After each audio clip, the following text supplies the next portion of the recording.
संसद का मानसून सत्र चल रहा है। मुद्दा था नीट पेपर लीक, लेकिन बहस का रुख अचानक राजस्थान की तरफ मुड़ गया।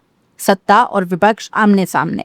एक तरफ केंद्र सरकार पर सवालों की बौछार हो रही है, तो दूसरी तरफ बीजेपी कांग्रेस के पुराने रिकॉर्ड खंगाल रही है।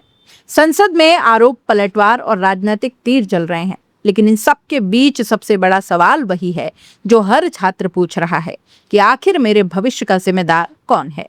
केंद्र सरकार, राज्य सरकारें, या फिर वो पूरा सिस्टम जिसमें नकल माफिया हर बार सेंध लगा देता है?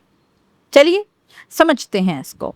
देश की सबसे बड़ी मेडिकल प्रवेश परीक्षा नीट में कथित पेपर लीक का मामला अब सिर्फ एक परीक्षा तक सीमित नहीं रह गया। ये करोड़ों युवाओं के भरोसे, उनकी मेहनत और देश की परीक्षा व्यवस्था पर उठे सबसे बड़े सवालों में बदल गया है।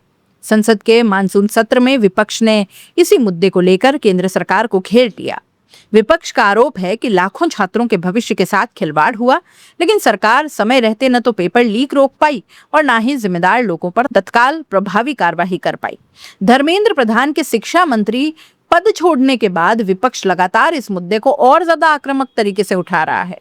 संसद के भीतर और बाहर छात्रों के प्रदर्शन का हवाला देते हुए सरकार से जवाब मांगा जा रहा है, लेकिन सत्ता पक्ष भी पीछे हटने के मूड में नहीं दिख रहा। बीजेपी ने पलटवार करते हुए बहस का केंद्र राजस्थान बना दिया।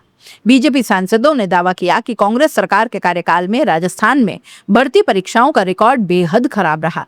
रीट परीक्षा समेत कई सरकारी भर्ती परीक्षाओं में पेपर लीक और धांधली के आरोप लगे। संसद में कहा गया कि कांग्रेस उस समय छात्रों के साथ खड़ी नहीं दिखाई दी। संसद में बीजेपी सांसद ने राहुल गांधी पर निशाना साधते हुए कहा कि जब राजस्थान में लगातार पेपर लीक हो रहे थे और युवा सड़क पर आंदोलन कर रहे थे, तब कांग्रेस नेतृत्व कहा था। उन्होंने कहा कि जब नीट परीक्षा विवाद में छात्र सड़कों पर थे, तब बीजेपी युवा मोर्चा आंदोलन कर रहा था, पुलिस की पानी की बौछारें झेल रहा था और लाठियां भी खा रहा था। बीजेपी का दावा है कि अशोक गहलोत सरकार के दौरान करीब 17 से 19 भर्ती परीक्षाओं में गड़बड़ियां सामने आई। पार्टी का आरोप यह भी है कि पेपर लीक कोई नई समस्या नहीं और कांग्रेस को पहले अपने कार्यकाल का हिसाब देना चाहिए, लेकिन कांग्रेस ने भी इन आरोपों को सिरे से खारिज कर दिया। पूर्व मुख्यमंत्री अशोक गहलोत ने पलटवार करते हुए कहा कि पेपर लीक की बीमारी किसी एक सरकार तक सीमित नहीं रही। गहलोत ने याद दिलाया कि बीजेपी सरकार के कार्यकाल यानी 2013 से 18 के बीच भी राजस्थान में करीब 12 पेपर लीक के मामले सामने आए।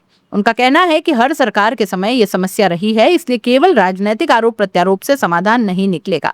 कांग्रेस का यह भी कहना है कि मौजूदा नीट पेपर लीक मामले में भी राजस्थान का नाम सामने आया और अब सरकार अगली मास्टरमाइंड तक पहुंचने की बजाय राजनीतिक बयानबाजी में ज्यादा व्यस्त दिखती है। कांग्रेस नेताओं ने मांग की कि पूरे मामले की निष्पक्ष जांच हो और दोषियों को, चाहे वे कितने ही प्रभावशाली क्यों न हो, कानून के दायरे में लाया जाए। लेकिन इस राजनीतिक आरोपों के बीच सबसे बड़ा नुकसान आखिर किसका हुआ? उन लाखों छात्रों का जो सुबह से रात तक पढ़ाई करते हैं, जो अपने परिवार के सपनों को पूरा करने के लिए सालों साल मेहनत करते हैं, लेकिन परीक्षा से पहले अगर पेपर बाजार में बिक जाए तो सबसे पहले उनका भरोसा टूटता है। यही वजह है कि देश भर में छात्रों का गुस्सा लगातार बढ़ता गया। कई राज्यों में प्रदर्शन हुए, सोशल मीडिया पर #नीट और पेपर लीक को लेकर सरकारों से जवाब मांगे गए। छात्रों का कहना है कि हर बार जांच कमेटी और बयानबाजी होती है, लेकिन नकल माफिया फिर भी बच निकलते हैं।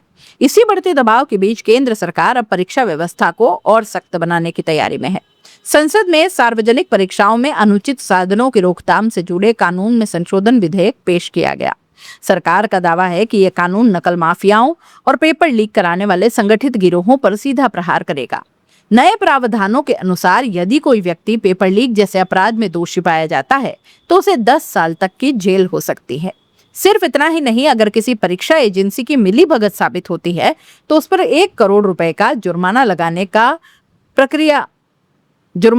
का भी प्रावधान किया गया।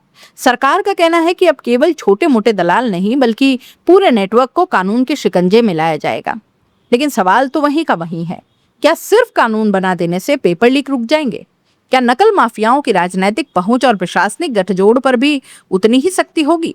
क्या हर दोषी को बिना किसी दबाव के सजा मिलेगी? और सबसे ज्यादा अहम, क्या आने वाली पीढ़ी को यह भरोसा मिल पाएगा कि उसकी मेहनत किसी माफिया के सामने घुटने नहीं टेकेगी? क्योंकि यह लड़ाई सिर्फ नीट की नहीं है, ये लड़ाई हर उस छात्र की है जो अपने मेहनत पर, किताबों पर भरोसा करता है, किसी दलाल पर नहीं। ये लड़ाई सिर्फ सत्ता और विपक्ष की नहीं बल्कि उस शिक्षा व्यवस्था की है जिस पर देश का भविष्य टिका हुआ है। अब देखना होगा कि संसद की गर्मा गर्म बहसें सिर्फ राजनीतिक बयान बनकर रह जाती हैं या फिर इस बार सचमुच ऐसा सिस्टम तैयार होता है जिसमें मेहनत करने वाला छात्र जीते और पेपर बेचने वाला माफिया हमेशा के लिए हार जाए।